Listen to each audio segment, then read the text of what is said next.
Olá, eu sou Marina Ribeiro e está no ar mais um Buscando Saúde. O tema de hoje é ensino remoto. Quais são as consequências dessa prática? Fica aqui!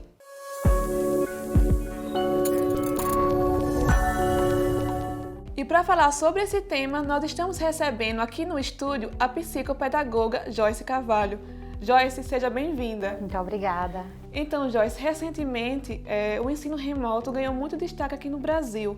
Mas, de fato, o que é o ensino remoto?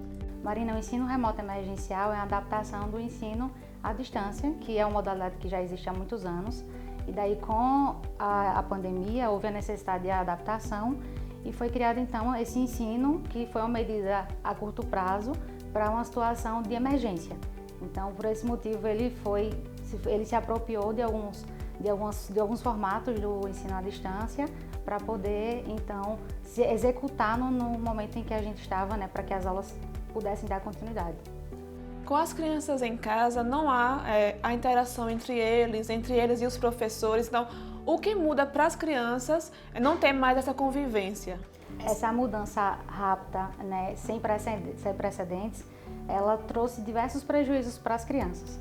De forma geral, ainda não se sabe exatamente os prejuízos, porque as pesquisas elas vêm cada vez mais investigando, então já se tem alguns indícios dos prejuízos, como por exemplo, ansiedade, ausência de sono, as crianças com dificuldade, que antes tinham assistência, acabou se prejudicando ainda mais, Então, assim, de modo geral, os sintomas são diversos e a gente não tem como dizer exatamente qual o prejuízo a gente identifica nesse novo contexto, da falta do contato social com outras crianças, com os professores, mas o que se sabe é que se tem.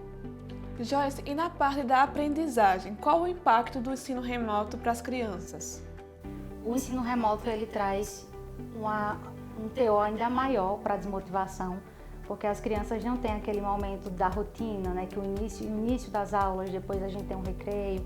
Então essas situações elas trouxeram um pouco mais de desânimo, mais de desinteresse, tanto para as crianças típicas quanto as atípicas. Então, de modo geral, a gente percebe um cenário de prejuízo amplo, não só para as crianças que se enfatizam de forma muito mais, de maior frequência, as crianças que têm alguma dificuldade teriam prejuízo, mas se percebeu que as crianças que não têm também começaram a apresentar, além dos atrasos, tanto acadêmicos quanto cognitivos. No caso das crianças que estão passando pelo processo de alfabetização, É uma fase muito difícil que requer muitos cuidados, tanto dos pais quanto dos professores, para que a criança ela passe bem por esse processo, que vai ficar para a vida toda. Então, quanto às crianças que estão passando por essa fase, você tem notado que os seus pacientes têm apresentado mais dificuldades?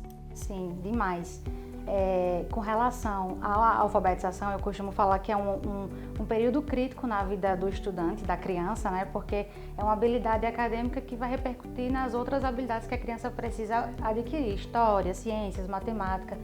E é um ensino que ele é bastante sistemático, ele precisa ser realizado dessa forma. E com a pandemia, as crianças que estavam nessa fase da aquisição da leitura, elas apresentaram aí um atraso.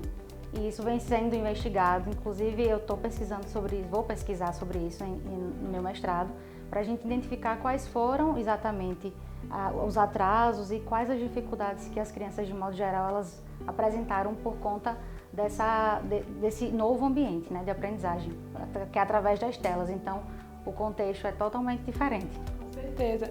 E para aquelas crianças que já têm um histórico de TDAH, ou déficit de atenção apenas, para elas é mais difícil estar em ensino remoto, porque elas têm que ficar muito tempo parado em frente a um computador. Para elas é mais difícil? Sim, com certeza. O tempo de atenção ele é menor e o tempo de contato também, que é uma coisa que a criança com TDAH necessita muito, da interação social e também dessas trocas de turno, do que eu vou fazer depois. Então a aula online, ela acabou trazendo ainda mais, e que eu te falei antes, na questão da desmotivação, o TDAH ele naturalmente já tem a desmotivação de forma biológica, de forma mais acentuada. Então, as aulas online elas evidenciaram ainda mais e trouxeram mais dificuldade para essas crianças. Foi o caso de muitos pais, principalmente a educação infantil, acabarem tirando as crianças nessa fase mais complicada, porque não estava tendo resultado. No caso, as crianças estão em casa, muitas vezes os pais também estão em casa, então nessa rotina, nessa mudança de rotina, como os pais podem auxiliar os seus filhos?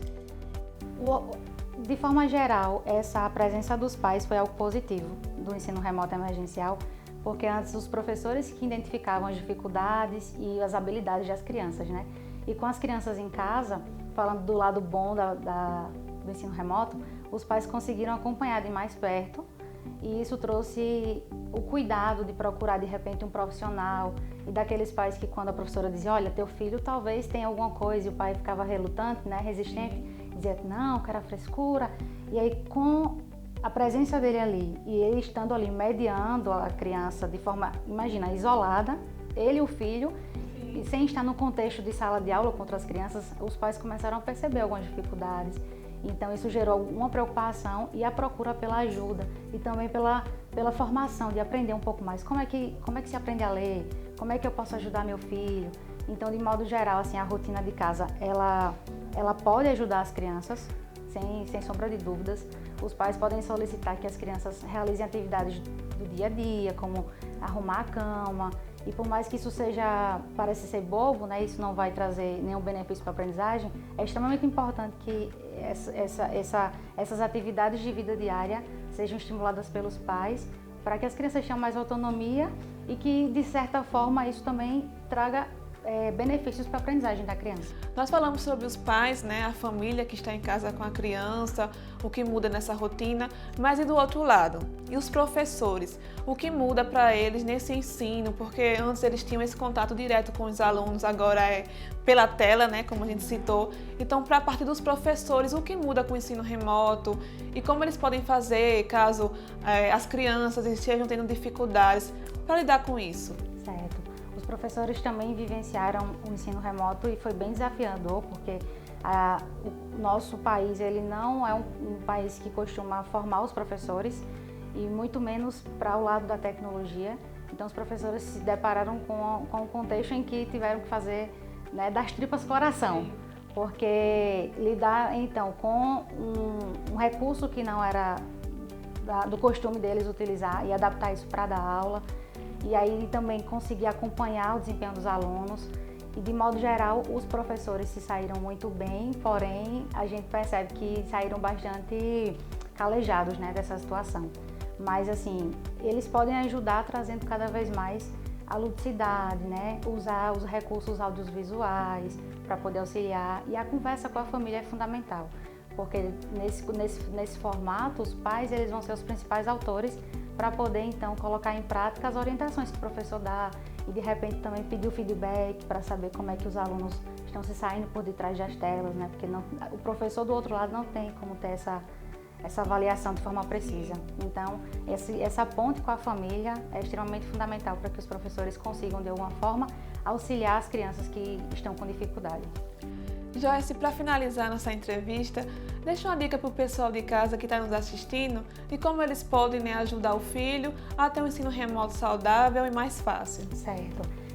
Minha orientação principal para os pais que estão nesse momento com suas crianças, principalmente na fase da leitura e da escrita, o que você pode fazer é sentar com seu filho, ler histórias, cantar músicas, porque todas essas atividades elas vão influenciar habilidades que são preditoras da leitura.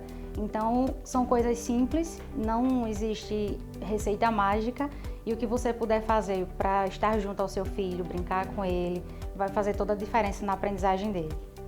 Joyce, muito obrigada. Foi um grande prazer tê-la aqui conosco no Buscando Saúde. Obrigada. Tá gostando do nosso conteúdo? Segue a gente nas redes sociais. Estamos no Instagram, @drplay.tv. Lá você fica por dentro de todas as nossas produções. Até mais!